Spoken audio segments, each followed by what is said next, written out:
Welcome to Bedtime Horror Tales. Grab your headphones, dim the lights, and get comfortable under the covers. These are true scary stories, narrated with ambient sounds in the background, perfect for drifting off to sleep or staying wide awake.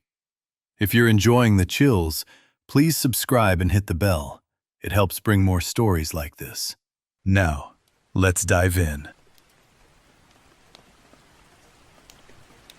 My name is Mark, and I still wake up some nights tasting pine needles and blood in my mouth.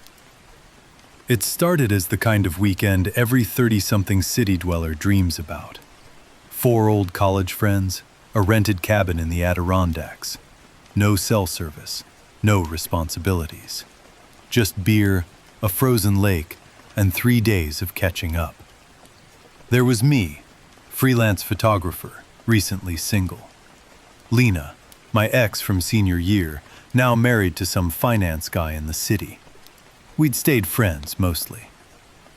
Jake, always the loudest, funniest one, now a high school gym teacher and weekend hunter. And Claire, quiet, sharp, the group's unofficial therapist, working as a social worker in Albany. We arrived Friday evening in late February. Snow was piled high along Route 17, the cabin a dark A-frame half a mile down an unplowed private road.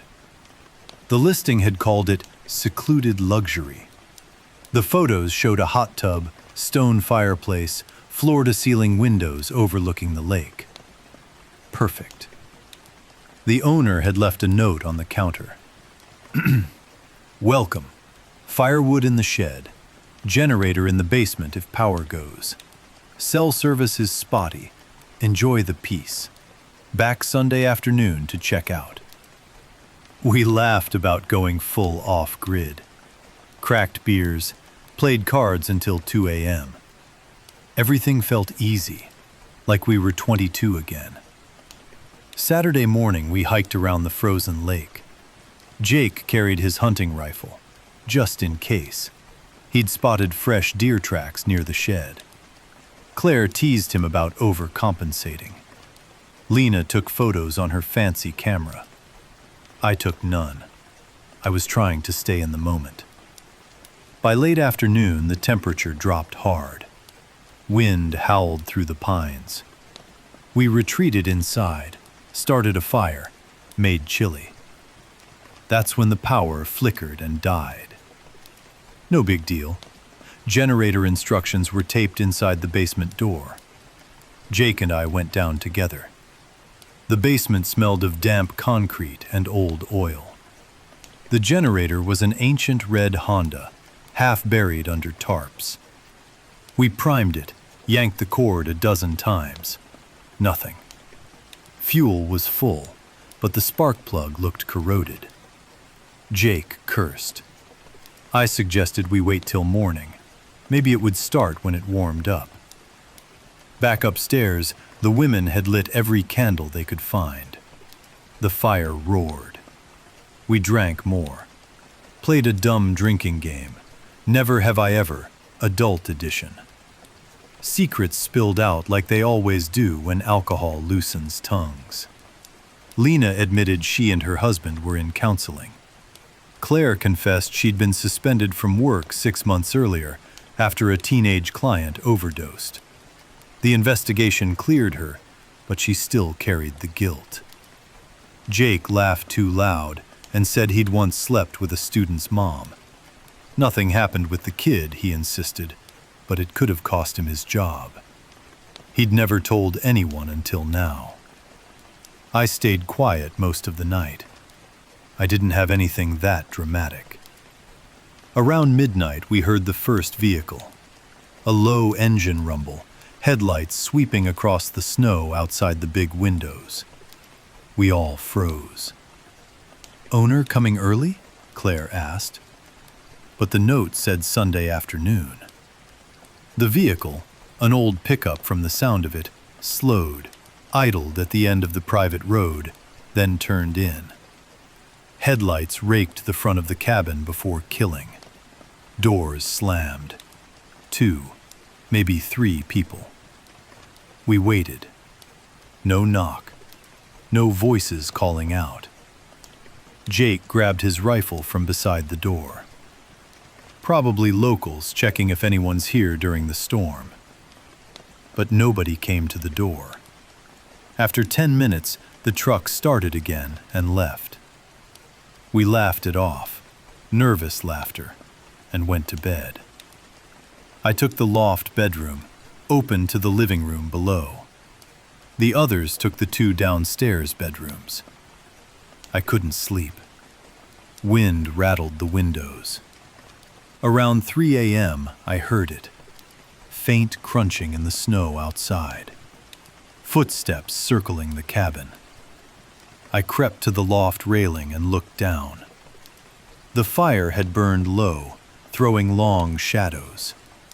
Nothing moved inside. The footsteps stopped beneath my window. I held my breath. Then silence.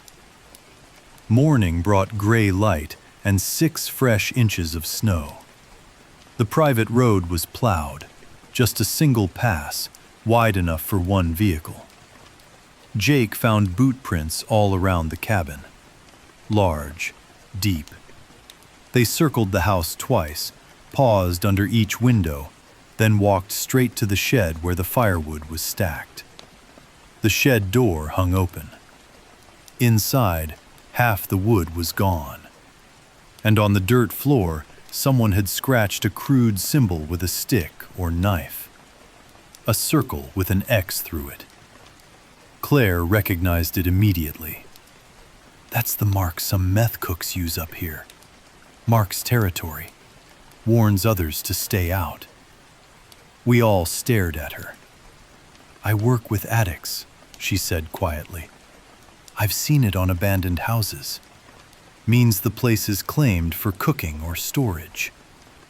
Jake checked his rifle. So some tweakers needed firewood? Or they saw lights last night, Lena said. Thought the cabin was empty. Realized it wasn't. Took what they needed and left. We tried the generator again. Still dead. No power, no heat except the fireplace. Temperatures dropping towards 0 at night. We had food for 2 more days. Plenty of alcohol. But the wood supply was now a problem. Jake suggested we drive out, get help.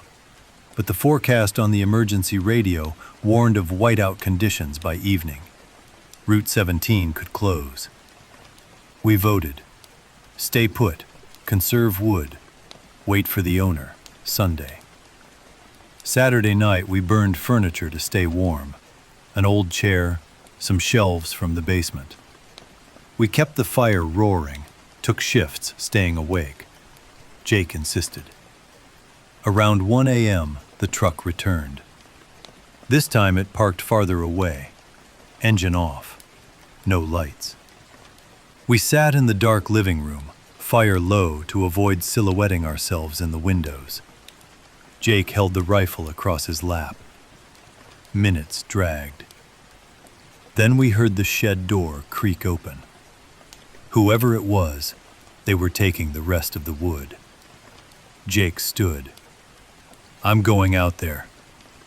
We begged him not to. He wouldn't listen. He slipped out the back door, circled wide through the trees. 5 minutes later, a single gunshot. Loud, echoing across the frozen lake. We screamed his name. No answer. Lena and I grabbed flashlights, ran outside. Tracks led from the shed into the forest. Jake's boot prints followed them. Then a scuffle in the snow. Blood, bright red against white. A drag trail heading deeper into the pines. Jake was gone. We retreated inside, barricaded the doors with the couch and kitchen table. Claire was shaking uncontrollably. They took him, she whispered. Or worse. We didn't sleep. Dawn revealed more tracks, multiple sets now, converging on the cabin. Someone had stood outside the windows for hours, breathing fog onto the glass. Handprints smeared the panes. The emergency radio crackled with a winter storm warning. 18 to 24 inches expected. High winds, zero visibility. State police advising no travel. We were trapped. Sunday midday, no owner. We burned books, board games, anything that would catch. The cabin grew colder anyway. Around 3 p.m., we heard voices outside. Low, arguing. 3 men, maybe 4. Accents thick, rural. They weren't speaking to us. They were discussing the cabin like contractors sizing up a job. Told you it was occupied. Don't matter now, one less mouth. Get the stuff from the shed, cook tonight, be gone by morning. Claire translated the parts we couldn't catch. She'd heard similar talk in the homes of clients. They weren't just thieves. This cabin, or its shed, was being used as a remote cook site. Isolated, private road, rarely visited in winter. Perfect. And we had walked in on them. They couldn't leave witnesses. We whispered plans. Hide? Run? Fight? Only one gun, 6 rounds left. Lena found the owner's shotgun in a locked cabinet, key hidden above the door frame like every rural house ever. 2 shells, 8 shots total. Dusk fell early under the storm clouds. Snow started as heavy flakes. The first attempt came at full dark. Back door rattled. Then banging. Then an axe biting into wood. We waited in the living room, backs to the fireplace, weapons ready. The door splintered. A man stepped through, tall, bearded, wearing a Carhartt jacket crusted with ice. Face gaunt, eyes wild, pupils pinned.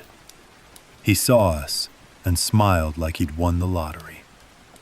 Jake's rifle spoke first. The man dropped. But 2 more pushed in behind him, screaming rage. Shotgun boomed, Lena firing. 1 went down, clutching his leg. The 3rd tackled Claire, knife flashing. I swung a fireplace poker, caught him in the temple. He went limp. Silence, except for the wind and Claire's wet breathing. The knife had found her lung. We dragged the bodies outside, used their own truck keys to check the pickup. Battery dead, cables cut. They'd planned to strand us. Claire died an hour later.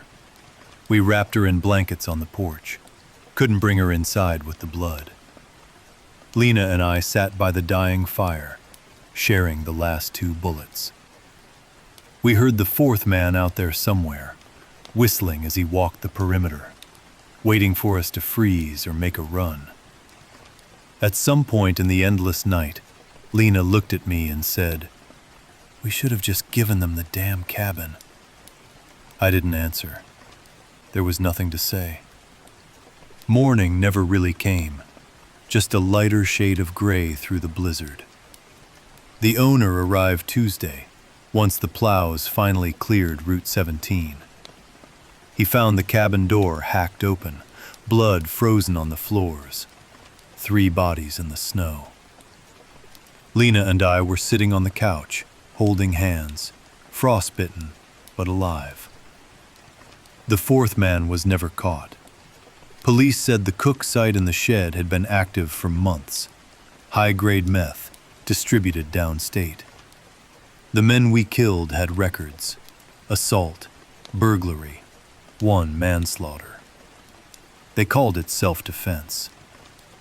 But every year around February, I get a postcard. No return address, just a crude circle with an X scratched into the paper. I keep them all in a shoebox. And I never go north of Albany again.